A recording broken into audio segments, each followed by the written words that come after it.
Many years ago, I used to live in Asia, and at that time, I was in Taiwan, and at the time, when I would meet people, they'd often ask me, and typically it's what they ask a lot of foreigners, where are you from, right? And I'd say to them, England or UK. And then they'd ask me, well, where are you really from? Or where are you originally from? And it's kind of a tricky question in some ways because obviously I'm Indian, but then am I originally from there? Ancestrally, yes, but I feel British. So I'd say Indian. And the first few times I had this question and this back and forth, it was no big deal. But after a while, it became pretty persistent and it started to grate on me. And it started to get a bit annoying and irritating. And I've spoken to other people who've been through something similar, and they also had a similar reaction to it. And at the time I was thinking to myself, why am I having to go through this conversation? It's because I'm brown, it's because I look Indian. So is it racism? No, not really. People weren't being malicious. A lot of people were just ignorant, and this is just culturally how it was over there. It's a very homogenous country, very monocultural. You do have foreigners there, but not that many proportionately. If you compare it to somewhere like Thailand or Hong Kong, not really. And there were very few people like me, people who were essentially bicultural, or to put it in a better way, people who don't look like the country they're from if you think of that country in its traditional terms. So yeah, so I ended up getting that question a lot. And it wasn't racism, and at the same time, my race was a factor. And so I came up with this term, ethnic boxing. And what I mean by that is people see you as your ethnicity. They put you into this box in their mind. Oh, you're a brown person, or you're an Indian person. And you never leave the box once you're put in there. You never leave it. And what I mean by that is people, once they see you in a certain way, they project all the stereotypes, whether negative or positive, that they have about the ethnicity onto you. And that's why I would get questions like, oh, you're Indian. Oh, you must be a vegetarian. Oh, you must have an arranged marriage. I remember asking a girl out on a date once, and she says, oh, why do you want to date me? Surely I thought Indians all just date people that their parents find for them. And you know, a white person wouldn't even get questions like that, right? But as an Indian, I was getting that kind of question.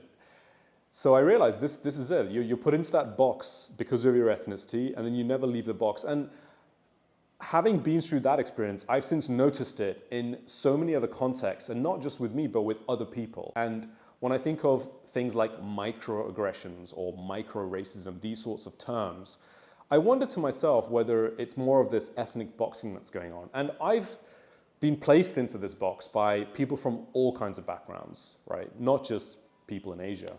And it's something that we do almost naturally as humans because our brains are pattern recognition systems and we tend to generalize a lot. It's primarily because it makes survival easier. If you're having to calculate all of the time throughout the day, if you think about when we were cavemen, if you're having to calculate everything all the time throughout the day without being able to make assumptions, then it would slow you down and it would probably put your life at risk. So sometimes you have to make assumptions. When you see an entity that looks like a predator, you have to make a quick calculation because it could be the difference between life or death. I mean, today we're a lot safer, so we don't have to think that way, but those survival instincts still are useful to us. And that's why we do this. That's why I think people make these generalizations in the first place and why they then project those generalizations onto other people when they meet them.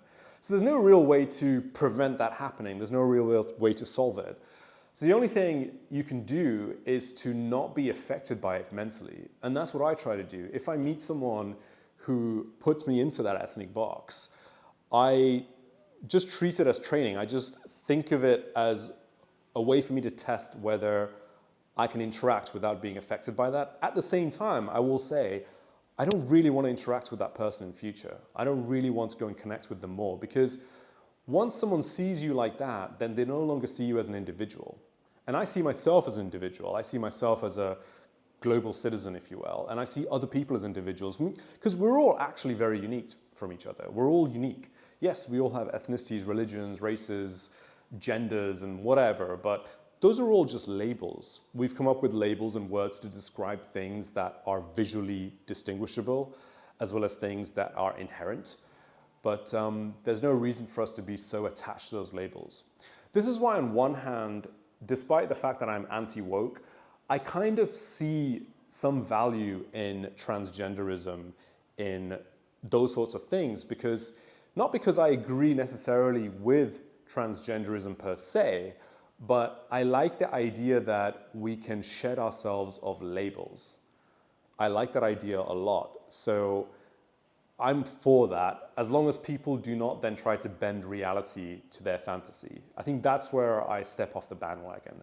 But as far as people exploring different labels and swapping out labels for another, almost like a cosplay, I think that makes a lot of sense, because in a way it enables you to free your mind from being trapped by labels. I do try and treat people as individuals when I meet them, because I don't want to put people in a box. As much as my brain is automatically going to do a lot of this prejudgment, I try to be open-minded and conscious about it, and I try not to hang out with people who do that to me, who try to put me in a box. And I think that's the only way to really navigate these sorts of things. But it's something to keep in mind.